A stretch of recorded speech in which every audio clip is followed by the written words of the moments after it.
What's going on, everybody? How are you all doing? It is Tuesday. It's time for the Just Gonna Say It podcast with the sweet groovy music. If you're listening to this in replay, actually, on live streams, we don't have to listen to the stupid music at the beginning of a YouTube video, do we? Hope you all have a cup of coffee or a beverage of choice to hang out with me for the Just Gonna Say It podcast. For those of you that are new, this is a guitar channel. On Tuesdays, we just kind of chat and some stuff that I've been thinking about. So it's pretty cool. I'm pretty stoked about hanging out with y'all today. You saw the thumbnail, so go ahead and get in the comment or in this live stream over here and tell me what you are looking forward to seeing in 2023 as far as guitar gear goes. Is there anything that you are personally looking forward to? And the reason I'm saying this is, and it doesn't matter what it is. If you want to buy a vintage guitar, if you want to, I'm kind of trying to get an idea, at least from my audience. Those of us that all hang out doing this every week, what you want to see, what your direction is, because what all of our direction is where the guitar industry is going to go in 2023. So if you're largely going to buy used guitars, if you're largely going to buy new guitars, if you're going to buy a bunch of Gibsons, if you're going to buy a bunch of PRSs, if you're going to buy a bunch of knockoff import guitars, whatever it is, it doesn't matter. There's really no wrong answer. But I'm just kind of, it's kind of fun to think about. So I'll tell you what and then I'm going to tell you what I'm doing around here.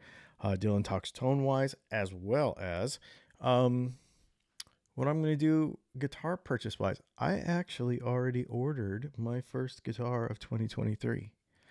And I'm not going to tell you what it is right now because it gets here Thursday. So we're probably going to do a live unboxing of it Thursday.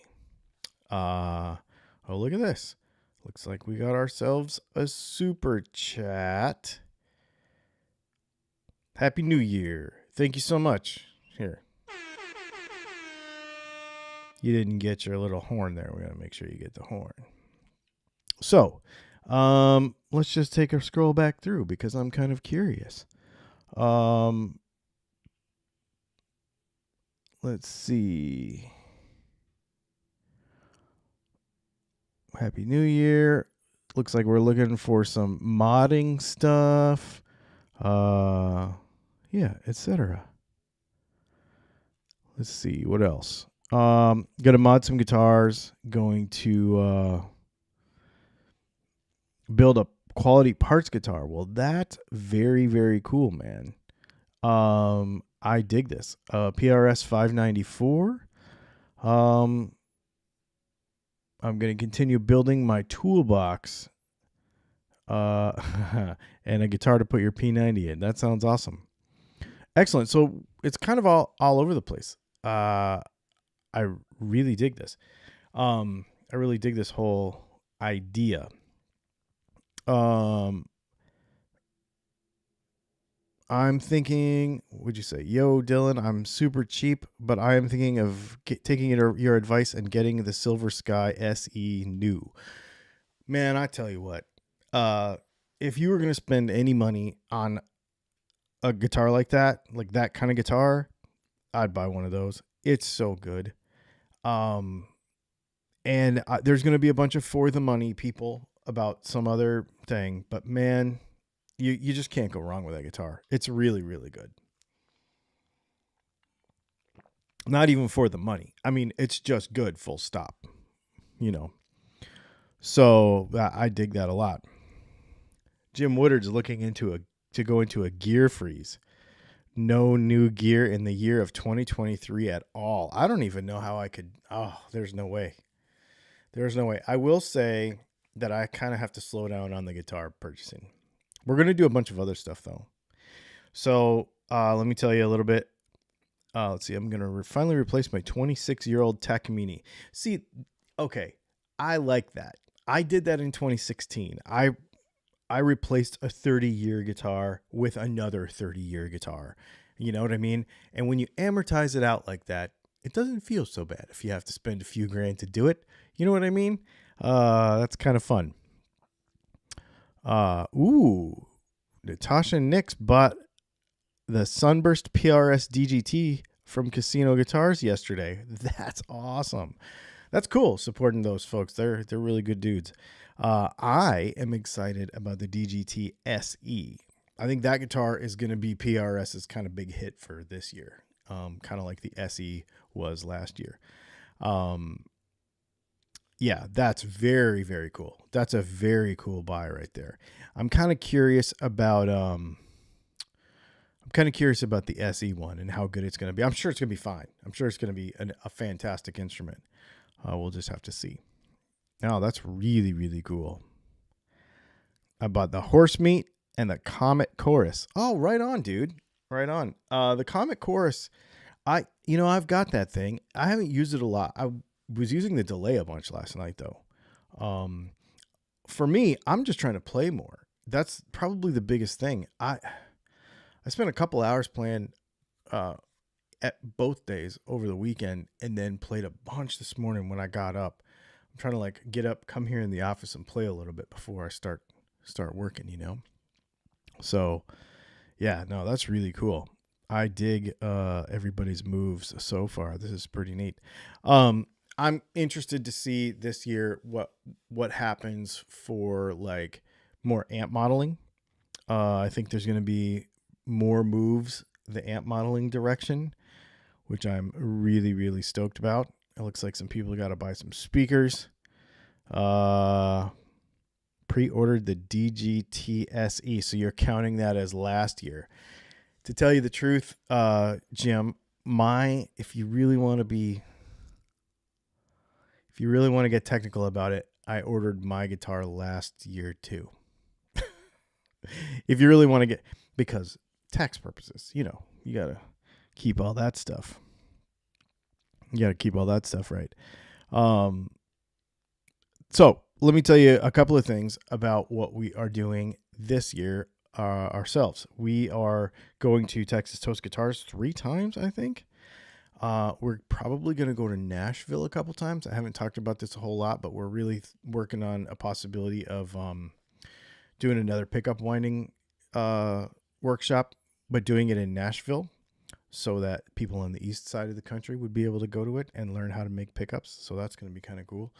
We're working on putting that together. I think it's going to happen at least once in 2023, if not twice. So something that I'm really, really need to think about working on some more. And then we've got some new pickups in the pipeline. I'm looking at them right now. I can't tell you what they are. I will say we are really, really proud of, and really, really thanks for all the support that the new Thruxton humbucker has gotten since it came out. Because that thing is really good. I don't have it in a guitar right now, and I really would like to put it in a guitar.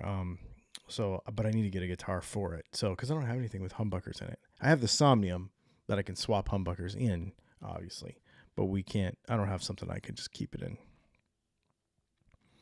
I was going to buy a guitar, but my father is gifting me his Gibson 1960 ES 355. Dude, that's so cool.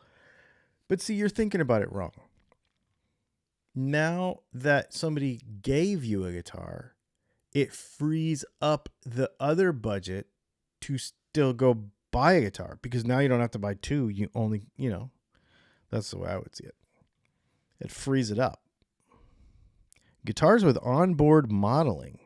That's very interesting. There are some things like that. They have tried to do that. I wonder when that will happen, because basically it would just be, you'd still need pickups. And actually I would disagree with you on the not mattering what pickups you have. That's an interesting perspective. So yes, you're right. If you stack a bunch of effects in front of, in front and after the guitar, you can start to lose the character of the guitar if you do not do it properly. I was just thinking about this last night because I was playing with like 3 different gain stages and a delay and a reverb. And I was playing around with getting a sound where it didn't lose the character of the guitar. Like, that's the whole point. Now, you could stack a bunch of stuff, and arguably some people do that, where it's just like, yeah, it doesn't matter what guitar it is, because it's all just going to sound like a mush of stuff. But the goal should be to get the best out of the guitar. And the thing is that the pickups are fundamental to everything. I don't care what the guitar is made of. I don't care. I don't care about anything. I don't care about the bridge type. I don't care about anything.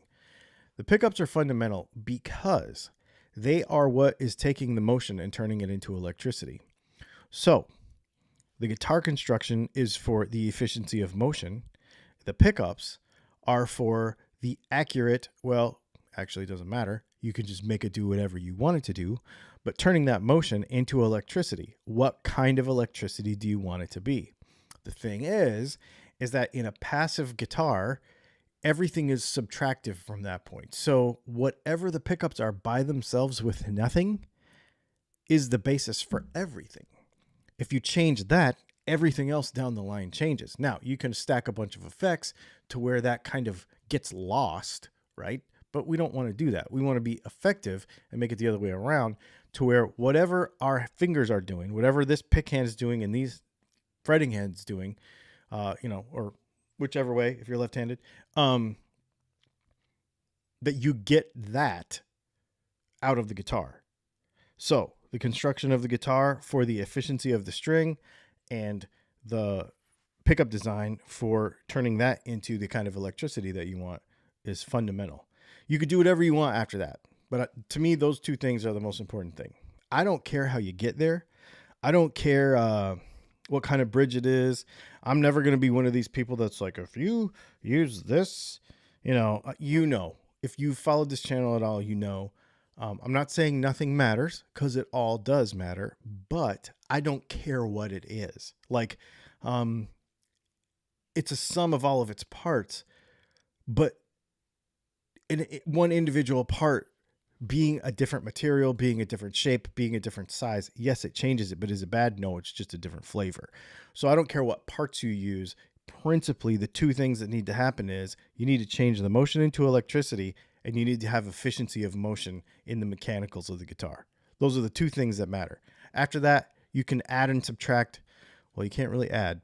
You can subtract from that effectively through filters and whatnot, and then to whatever you want at the pedal board on an active basis, add back in whatever you want. So if you put modeling in the guitar, so let's keep on thinking this through. If you put modeling in the guitar, you still have to turn the motion into an electricity that's usable. Okay, so that's still true. The mechanics of the guitar and the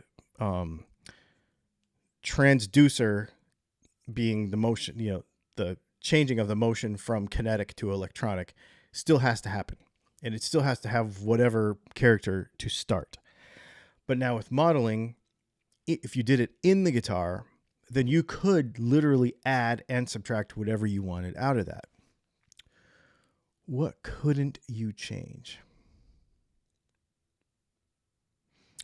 You could, well, let's just say, the more you have to change something, the more it will sound like you changed it. So, I know that sounds stupid and redundant, but when I'm speaking into this microphone, the air hitting the diaphragm and playing with the coil creates electricity. When we strike a string and it moves within the magnetic field, it creates electricity. You can't change that with anything after it. So, and if I tried to change, for example, we think about it with vocals more than anything, because it's probably, guitars are kind of crude and stupid when it really comes down to it. And the resolution of them is kind of low, if that makes sense. But with our voices, if if we have to change something after this right here, you know you changed it. Like if you really break it down, you know you changed it. This is the most important connection, is the voice, the other acoustic treatments in the room, the mic, the quality of the diaphragm probably, and the coil, right? Same thing with a guitar.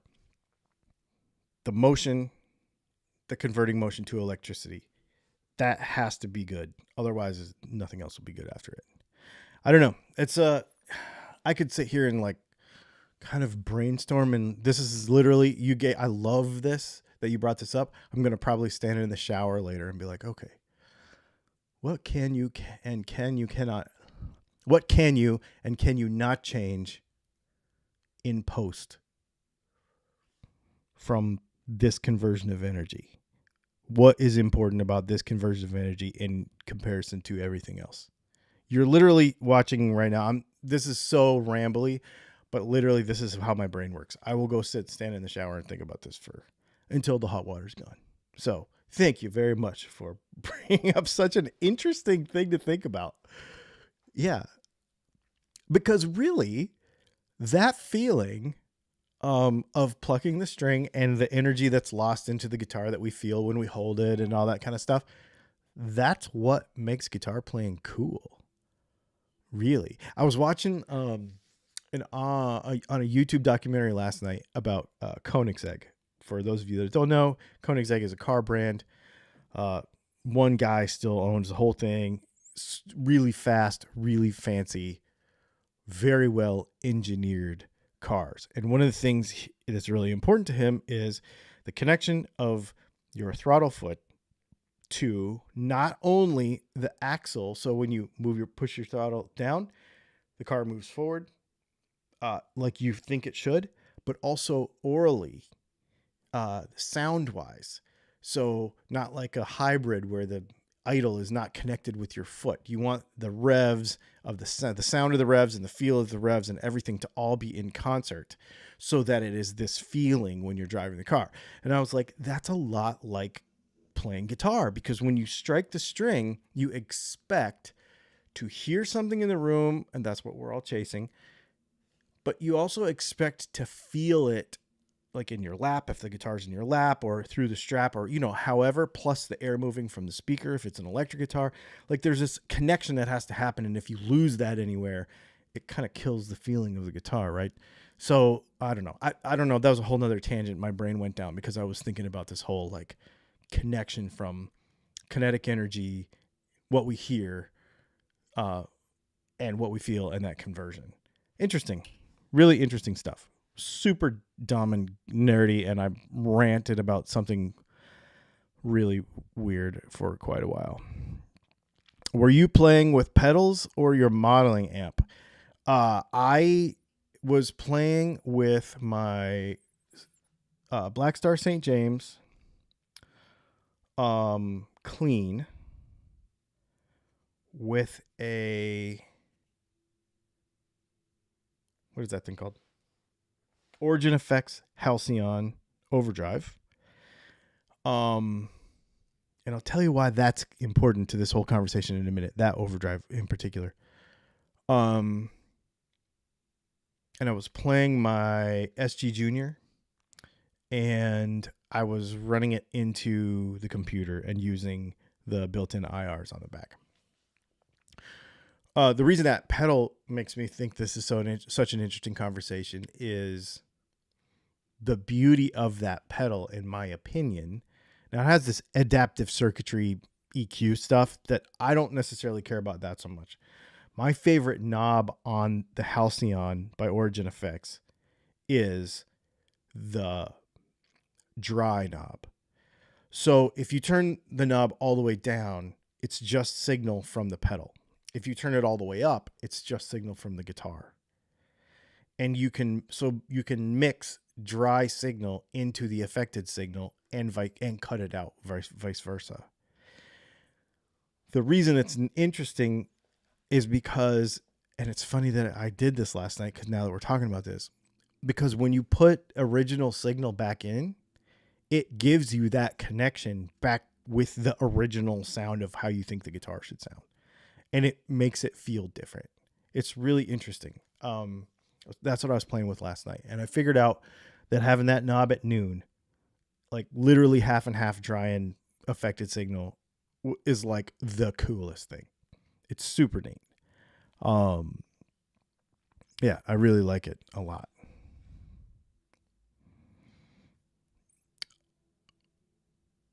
Are you going double watch? No, I'm not going double watch. This is a multi-tool, actually. And I use it all the time. It's actually like a bracelet, and it has like a screwdriver and Allen keys and all that kind of stuff. What I use the most is this screwdriver, flathead screwdriver, because camera tripods. So, yeah, I use that quite a bit. I did get a new knife today. I wasn't really planning on this, and I kind of forgot it was coming.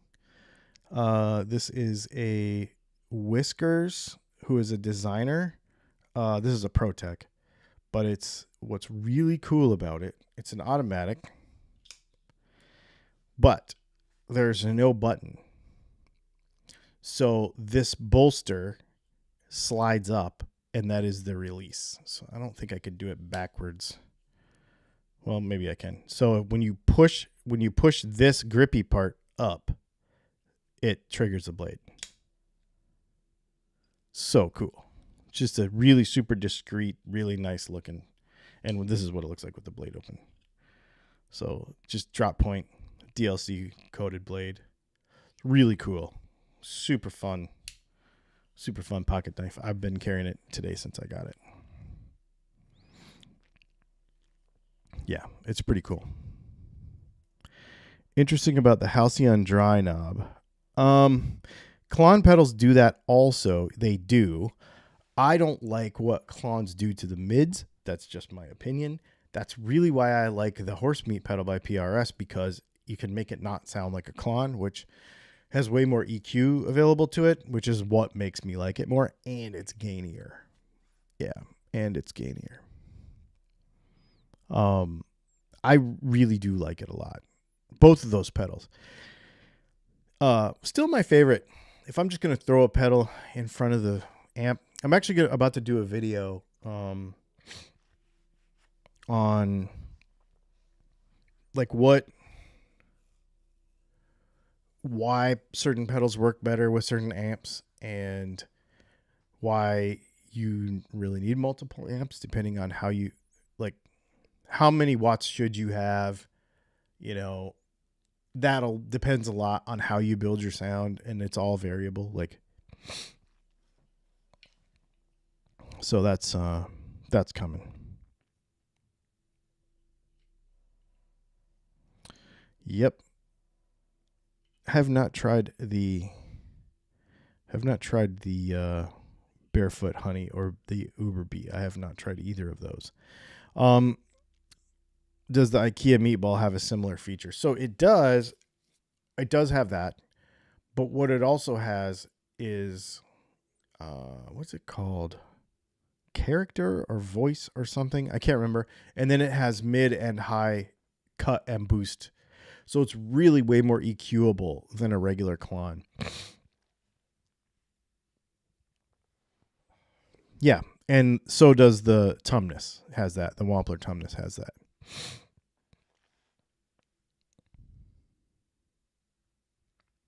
Yep. No, I like both of those pedals a lot.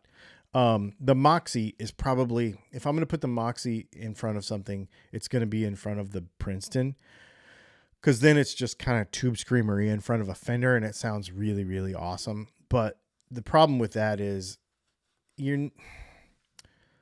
Princeton is great. I love it. And if I was going to have one amp only ever, it would probably be that one. Well, it wouldn't be that one. It would be a Fuchs ODS 50. But if I was going to have just one amp kind of to do everything, it would be that, because it's quiet enough, not quiet enough, but it's versatile enough to get what you want, but kind of all Fender amps, and until you get up into like the Vibroverbs and stuff, to like the 40 watt stuff, when you push them really hard, they kind of get farty sounding, which is kind of sucks. So using a pedal, you kind of have to use a pedal to get more gain out of it. But so for higher gain stuff, I really like the Blackstar St. James, because it goes to the moon gainy, and it has tons of headroom, clean headroom, but then it also goes to the moon gainy. It's really, really good. So I'm going to talk about that, because trying to get really good cleans, what it is, I got super distracted last night. I'm putting together a video because it actually got voted on YouTube, on my little YouTube survey thing, to be the one people were most interested in seeing. A long-term kind of review and update on my Gibson SG Junior, because people seem to think that I don't like that guitar, or don't like it as much anymore, or why would you like it? Because it only has one pickup and a sucky bridge, and all the things that people say about Gibsons. The peg head is still on it. I've had it for 2 years. It lived in a motorhome. You know what I mean? All those things. So we're going to do a video on that. I'm also going to compare it to another guitar that I have. But in preparing for that video, I was trying to put together a nice clean sound, and I love playing it through. I want to show off the P90, and I love playing it through the Princeton because it's fantastic. But that P90, or any P90, you'll never really get super clean in a Princeton, because it just hits the amp so hard. So I was like, well, I haven't really played around with this too much. So I'm normally kind of on the edge of breakup amp guy, and then add a pedal to get it super gainy. I've never really been, because I think this is a stupid word, but a pedal platform guy, where you like use a fully clean amp and just use only the pedals for the effect, which isn't totally true, but kind of is, I guess. So I set the Blackstar up last night to do that, to where it was really, really clean. Even with the P90s, it was really clean. And then added, and I played with all of my overdrive pedals, and I finally fell upon the Halcyon pretty much with the knobs straight up and the tone kicked just a little. And it freaking sounds amazing. It sounds amazing. It's super unbelievably good. Oh, dude, don't hit me with the RIP Ken Block stuff. He's been an absolute hero of mine for many years, and I lost it last night when I heard. My brother called me or texted me and told me. And so I've never met him, but in my former life, I have a lot of friends that are mutual friends with him who know him. Even I never got to meet him, but like I have a lot of very personal, good friends that knew him. And so it's in the memories that go with meeting all those people and riding with all those people and racing with all those people and doing all those things. Yeah, that's a tough one for me. Dylan, can you also explain how and why pedals sound different with solid state versus tube amps? Yeah, that's basically pretty easy, just because the compression. But yeah, we could talk about that for sure. Things compress differently. Yeah. So to answer your question in the title, yes, guitars will always be cool. I hope so. I just want to know, and I know they will. I'm not even saying anything against that. I just want to know what you think cool guitars are in 2023. Really, that's really what we want to know. I posted a Tim Henson video on my Facebook the other day, and there's all these people and like, yeah, he's a good guitar player, but it's not my thing or whatever. And I'm like, well, what is your thing then? Like, I have no issue hearing an opposing opinion, but what is your thing?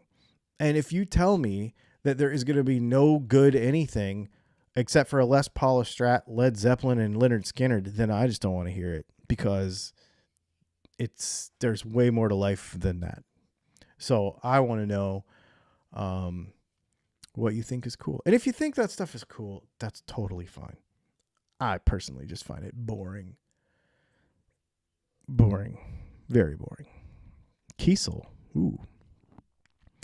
Plugins, patches, and recording software. I 100% agree. I think it's going there. I think that people are going to really...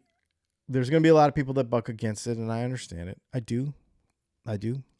But I think in practical terms, if you're a gigging musician, you're going to go the way of the modeler. You're going to go the way of playing direct, in-ears, all that stuff, because that's the way venues are going. That's the way touring is going. It keeps costs down.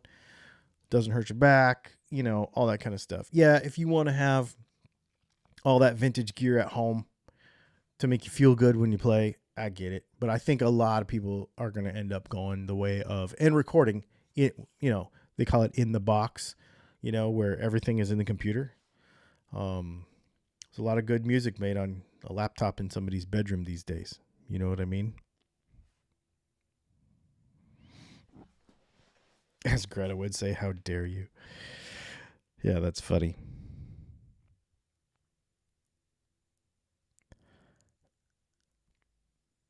Think of how firearms have evolved. Musical instruments are similar. Guitars are like the rifle. Good enough is good enough. Yeah, but the rifle has also evolved. And things change. And so I'm excited. I'm really excited to see. I want to continue. I hope, this is my hope. I hope that guitar companies continue to get more and more adventurous with materials, and not just like aerospace materials, like wooden stuff. Like, I hope they continue. I think they're going to have to, because of the way the world is. I hope they continue making guitars out of wood you'd never heard of. I hope that every wood becomes tone wood. I hope that every kind of tree eventually makes it into a guitar, to the point that there is no norm anymore. That you buy a Stratocaster and it might be alder, it might be poplar, it might be some wood we've never used before, but has the overall same density, grain density, weight per cubic inch, all that kind of stuff, as alder or whatever we're used to. I hope that it continues to go that way, where it's just, there's no norm anymore. If you think of a car, like the car industry now, you could have a 400 horsepower V8 or a 400 horsepower 4-cylinder or a 400 horsepower 6-cylinder. And yeah, they're a little different, but the 0 to 60 and the quarter mile times are the same. So, I think that it's going to not matter. And I hope it continues to go that way. Same thing with amps and stuff. I hope it continues to go the way of everything just kind of becomes interchangeable. Like, where you could play whatever you want and get a good sound. And I already believe that's true. I 100% already believe that it pretty much doesn't matter what gear you have within reason. I'm just saying, kind of across the board, you could spend, $1,500 on an amp, a guitar, and pedals, probably.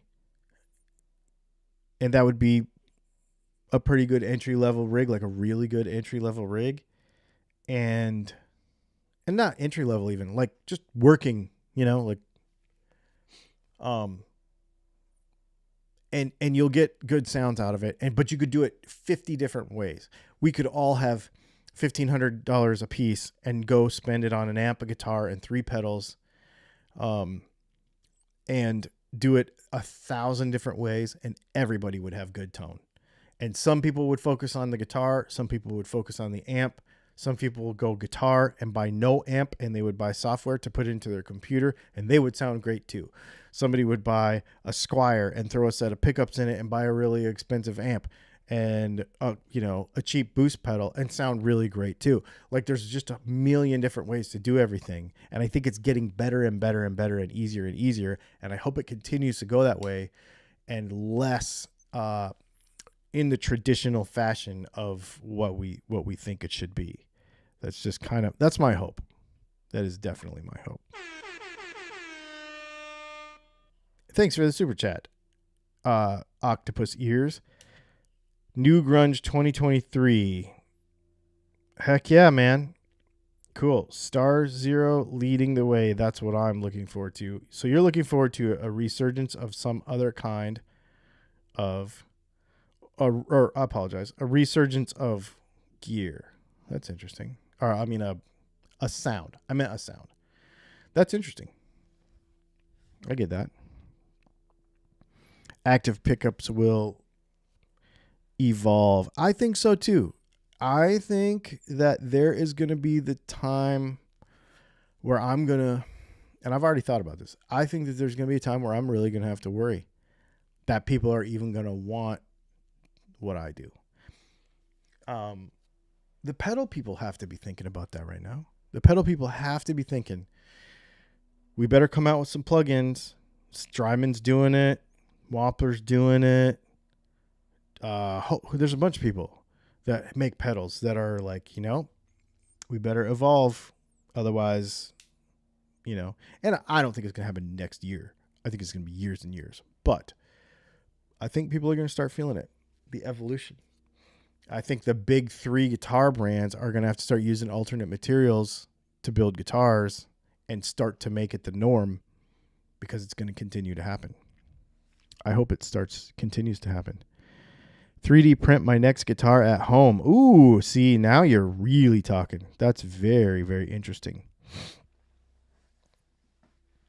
That's very interesting. Yeah, modern is good anyway. It doesn't matter. Who cares about modern or vintage? Most vintage guitars are garbage anyway. I mean, really. If you're really going to play them. I have a friend lives here in town, and people get on me for saying stuff about that, but I have a friend who lives here in town. He's a good friend of mine, and he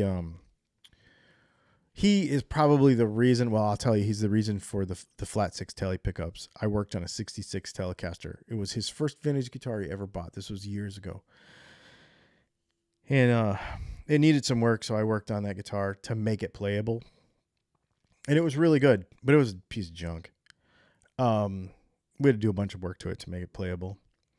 Since then, he has owned probably every Fender amp pre-1970. He's probably owned every year of Telecaster, including broadcasters and no-casters and all the crazy stuff, and every year of Stratocaster. And I can remember times where I've played, he's like looking for the proper 63 Stratocaster, and he literally will buy these things. They're thousands of dollars a piece. So you have to think about the amount of time and money that it ties up to do this. And he would buy a 63 Strat and be like, it's not that good, dude. And he would send it back. And then, that ties up that money for weeks. And then be like, okay, I'm going to go find another one. And go through 3, 4, 5, 6, 63 Strats until he finds a good one. Like, that's what happens with vintage guitars. So most vintage guitars are kind of garbage. You got to really go through them and find a good one. There's a lot of lore that goes with them, but just any guitar that's good, that plays really well, that mechanically is like efficient, and that the pickups are good is good, as long as the knobs and switch and stuff work. But that's what happens. A lot of times these things, the necks aren't very good. The bodies aren't mated to the necks very well. Like, there's a lot of problems with old guitars. Yep.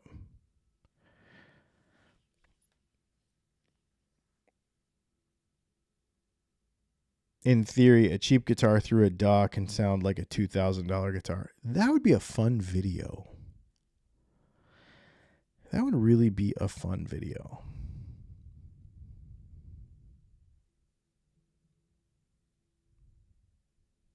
Plastic acoustics, electrics with built-in effects, and solid state and digital amp designs. Yeah, they're going to totally replace amp. They already are. That's I would say that digital amps and electric cars are kind of on the same trajectory. You know, it's like, do you really want one? Not really.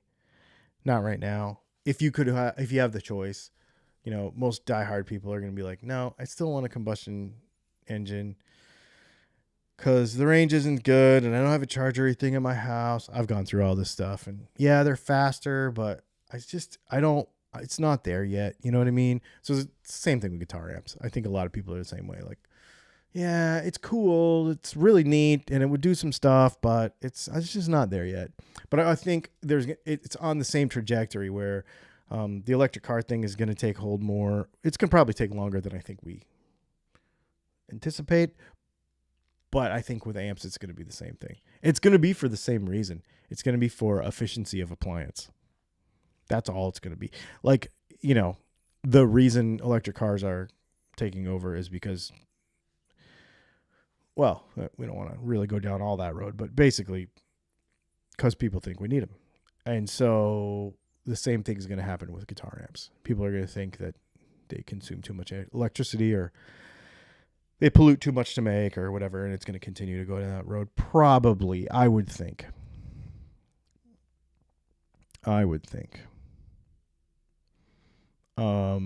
That's probably going to happen over time, which is okay. My PC is my digital amp. Exactly. If you have a good plug-in, right? Absolutely.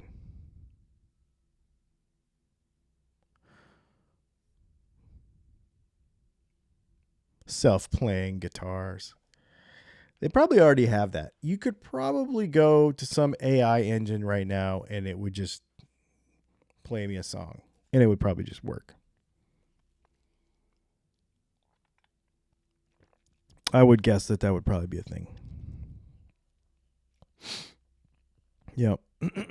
Electric guitars are like a video game controller compared to an acoustic guitar or a piano being a full orchestra instrument. Oh, that's interesting. Rick Beato published a video today about AI written songs. Kind of scary. Dude, you need to Google. Whenever you get done watching this, Google Amy Winehouse AI. And I've seen this Jimi Hendrix one. It wasn't very good. But the Amy Winehouse one, I'm not saying you kind of forget it's AI, but when you listen to it, you're like, if that's what we're doing now, in 5 years, you're not going to need us anymore. I won't need, with 1,000 videos on the internet, there's probably enough out there right now where I could just go to some AI engine and be like, hey, write tomorrow's video about my SG Junior. And it would take individual words and individual tones of voice and put together a 5-minute video, script, everything, like for a podcast, whatever, and edit it all together, and it'll probably work. I mean, already. I'm sure that stuff's already there. It's just going to get better. It's kind of scary, actually. The electric guitar isn't a video game controller. Yeah, it is.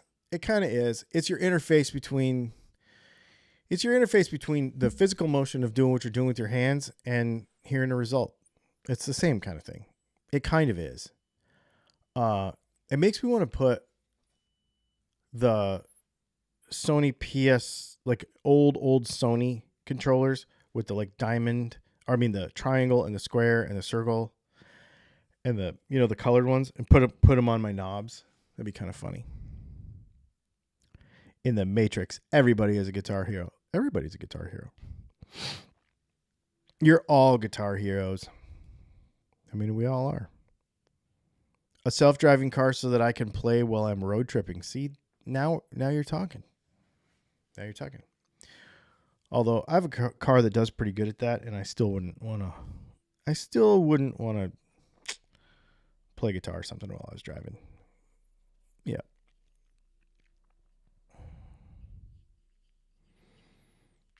IG Noid says that he went right away and watched live music after COVID lockdowns. And I think that those things are never really going to go away. I think there's probably something, this is getting way deep and way off the rails, but I think that there is something about the movement of air and actually feeling the sound. Again, the connection between our brains and not just hearing something, but the motion associated with it, because it's a vibration. Because if you think about it, before there was technology, the only way, I'm talking about electricity, the only way to make a sound was to vibrate something, whether that's the air, and I'm talking to you in person, not over the internet, but in person, or a drum, or anything, or beating on a wall, or beating on a tree, or beating two sticks together. The only way there was to hear sound was through its fundamental way of vibrating something. There is a motion and a feeling with that, and we lose that when we listen to electrically or electronically reproduced noises. So getting that connection back, and I think that's why a lot of people honestly probably don't like Kempers and stuff, because you lose that connection. So going back to your live music thing, I would still go see an electronic show, even though there was no live band. If it was just a dude in a laptop, I don't care. I love that stuff. I love electronic music, love it. But it's because the feeling of it, being in front of the moving air in a rhythm, the whole thing in real life is way, way better than listening to it on headphones, for sure. There's nothing like standing in front of 2 or 4 12-inch speakers and hitting Dylan's E chord. That's funny. That's exactly what I think too. Yep. It's just an amp controller. That's funny. Now, I look at guitar differently. I feel like a lot of people, I don't know,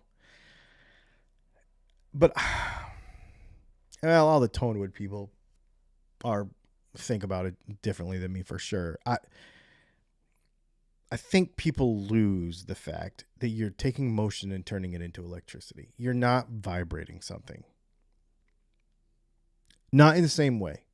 You're not moving air. You're not getting that sensation of movement of air. That does not come until after you take the electricity and put it back into kinetic energy with the speaker.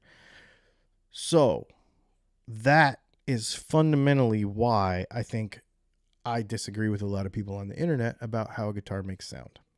And, guitar construction and what's important about guitar construction and all that kind of stuff. I'm pretty sure that's why I get arguments about it. I'm not arguing. I'm just saying that's my viewpoint.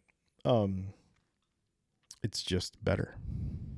Kempers are awesome. They are. I used to have 2 of them. I kind of want another one. I don't really want a Kemper, though. I'm really thinking about buying that Quad Cortex. That might be a 2023 thing. The thing is the 2 amps that I have now, I'm so in love with that I don't even care. But not that I wouldn't want it, though. I would definitely want it. You do feel the vibration in your hands. Absolutely. And I think that's probably the number one reason why people get hung up on guitar construction and focus on different things than what I focus on. So if you ask 99% of people, okay, let's not go that far. Let's say 80%. 80% of people will tell you, well, let's just ask you. Okay, let's do this. Let's be real about this. When you go into a music store and there are 3 Strats, 3 Tellys, whatever guitar you're going to buy, 3 Strats, 3 Tellys, 3 Les Pauls, 3 whatever, and you play them, we're talking about electric guitars, and you play them, what one do you go home with? What if they're all the same color, they're all the same model, and you have multiple ones to choose, what is the reason you pick the one you pick to take it home with you? What makes you choose that one guitar above the other identical ones that are hanging next to it? take out quality control, take out everything. I'm talking about playing the guitar. What makes you choose it? I want to know this. Because this is important to our entire conversation. No, I don't mean what guitar Octopus Gears. I'm talking about what, if we're going to pick one guitar of 3 guitars that were the same. If you want to play a Strat and there's 3 of them hanging there, which one are you going to take home? If you have 3 Strats hanging in the guitar store and they're all the same color and they're all the same model, what makes you pick the guitar? What's a good guitar to you? There's 3 of them and they're all the same. Which one's a good one? Which one's a bad one, and why? What is that? What is that?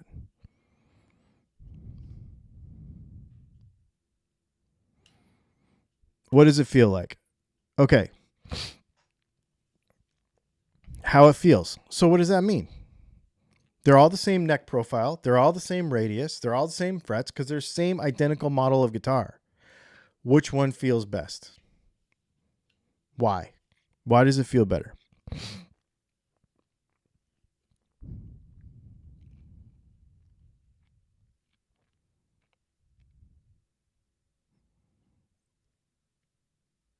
All right.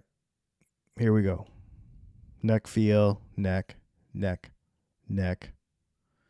I like the most alive one. How it resonates. Weight. Okay. All right. So here's what's going to happen. Everybody's saying that there's a feel that they can't describe. Some people are talking about how it resonates. Some people are talking about how it, some people talk about, how it sounds and how it resonates without plugging it in. Now we're getting somewhere. Okay. Internal mojo. Okay. Here's the thing. Electric guitar players are stuck on the fact that the guitar has to move to be good. They're stuck on the fact that the guitar has to vibrate, resonate. It's not resonating. It's vibrating. By the way, that vibration, that feeling of that guitar in your lap or when you play it, that's the feeling that most guitar players really, really, really care about. Even though it's counterproductive to sustain, it's counterproductive to loudness, it's counterproductive to all those things, people want to feel the guitar move in their hands. This is why people care about tone wood and electric guitars. They want to feel the resonance vibration of that guitar. It's so resonant, bro. That's not resonance. It's not that. It's vibration. They want to feel the vibration of that guitar. And so you'll never get away from that. And that's something I've been thinking about lately because with this whole tone wood thing came about a couple of weeks ago or something. But it's that. We want to feel that. And so that's the thing that moves us a lot of times. Me too, especially with acoustic guitars. If it doesn't move, I don't want it. I mean, that's a good one. You know what I mean? But what I was getting at is that has actually a lot less to do than you think with how good the guitar is, because if the guitar is moving, it's just a loss of energy from the strings, just FYI. So it's kind of the opposite. But our brains as guitar players, we've just gone to this whole thing where we want that motion. So live music, drums, all the things. You have processed music on the one side that we actually make it and we hear it, but we don't actually feel it because it's not an actual vibration.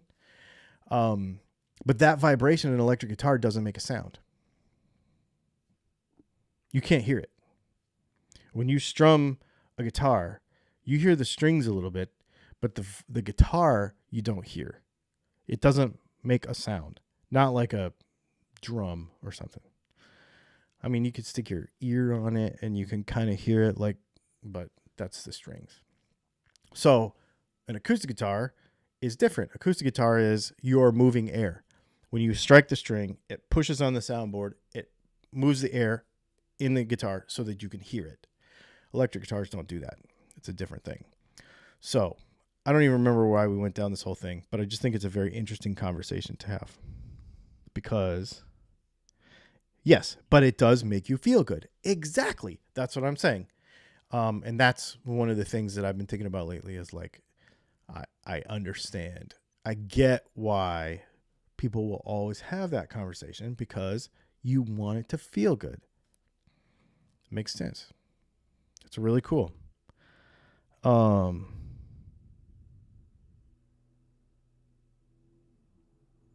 acoustic violin that doesn't resonate doesn't make a sound. Well, so here's the thing, Bill Nelson. So resonating actually is when one mass moves at a particular frequency and those vibrations cause the other one to move at exactly the same frequency. That is different than a sympathetic vibration. Resonation actually then almost self-replicates, if that makes sense, and continues. What's an example of this? Can't really think of an example. So when you have a guitar or a violin, you're causing a sympathetic vibration. You're actually thumping one thing, and that one thing is moving something else. That's different. That's not resonating.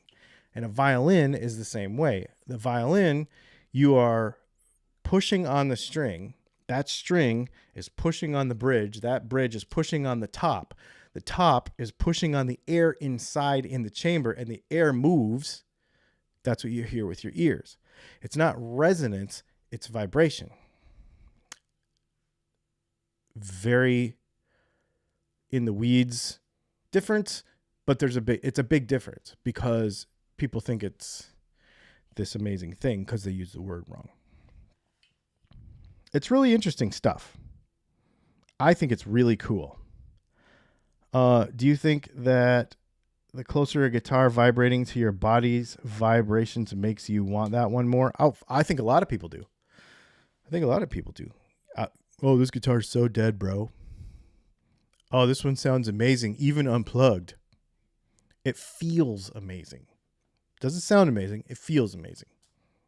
You like it because it feels good, which is why we do this. So it's no big deal. Just it's an interesting distinction to make because if you strum a note and that note goes out the end of the guitar and vibrates the peg head or the body, it's gone. It vibrates the body and it disperses. If you isolate that vibration, because you're introducing a transverse wave to a string, which is like this, like breakdancing.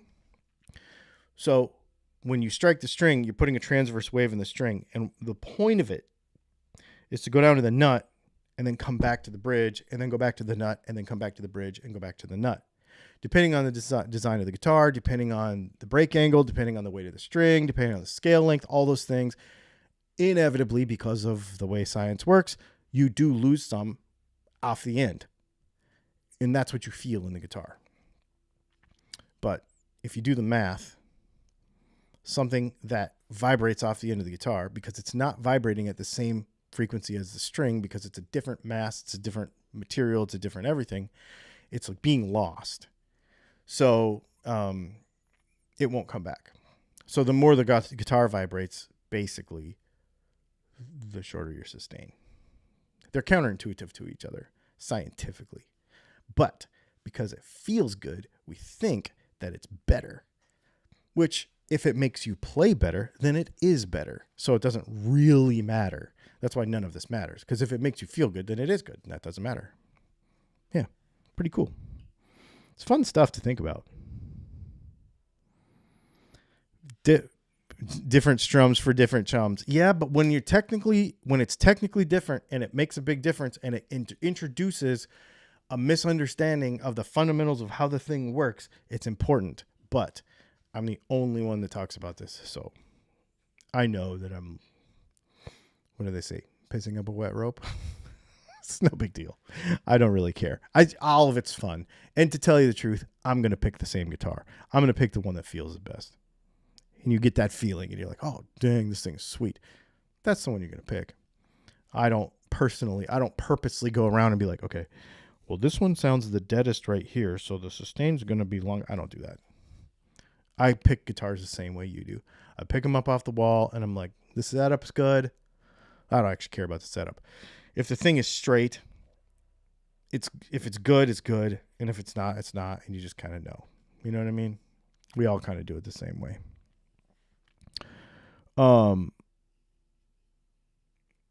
Do you think that holding an acoustic guitar against your body affects the tone in a substantial way? I think it absolutely does. Absolutely does. You know what John Cruz told me? Because we were talking one day about guitar design, Strats especially. John Cruz used to work at the Fender Custom Shop. We were talking about this, and I was like, I never like trim covers on my guitars. And, and he's like, yeah. And he's like, yeah, a lot of people say that they make a huge difference, like, to the tone of the guitar. And I was telling him, I think that's stupid, and I don't like them on there. And he goes, yes, I see your point, but have you ever thought about the fact that when you were playing and you have the Strat against your belly or your jacket or whatever, it's dampening the springs in the back of the Strat. Well, the springs are on the same fulcrum and the same vibration energy that the strings are because of the way a Strat works. So if you mute the springs, you're by connection muting, partially affecting the strings mechanically. And I was like, this is why I talk to people like you that really know what you're doing with this stuff, because I would have never thought of that. I still don't put them on there because I think they're dumb looking, but I had it wrong. I was like, oh, efficiency between the saddle and the nut. And this is what John Cruz was telling me. Like, that has to be really efficient. And if you put your clothes against the springs, it's going to affect that, because on a Strat, they're connected. It's just stuff you don't think of and you learn. It's like so fun. Which is really, really interesting. So anyway, yeah, I think this is all super, really cool stuff to chat about. And guitars should look awesome. You're absolutely right. So transverse waves, parasitic loss, equal tone. Yeah, you could go a bunch of ways with that conversation. Hey, it is 5:00. We usually try to keep these ones to an hour on the old Tuesdays. Thanks so much, everybody, for hanging out. This has been super fun. Make sure that you check us out tomorrow at noon for the news, the gear news. And then we're also going to do our live stream on Thursday. And we have a video. I already shot it. It's coming out Friday. What is that video? I just shot that. I just was starting to edit this morning. I'm like, oh, the RevStar is done. The RevStar is done. So we put the Dylan Talks Tone humbucker size P90 in the neck position, and we put the Dylan Talks Tone DAF in the bridge position of the RevStar. We're going to completely explain how the little pop up and down tone circuit high-low thing works on the RevStar. Super cool. You guys, for $500, that's the best. I'm going to just spoil the video on Friday right now. The RevStar is the best $500 guitar, bar none. It's so good. So good. It's so good. Really, really, really, really, really good. Of that type, obviously. But it's very good. And I can't wait for you guys to see that video on Friday. So we'll see y'all later. Thanks for hanging out.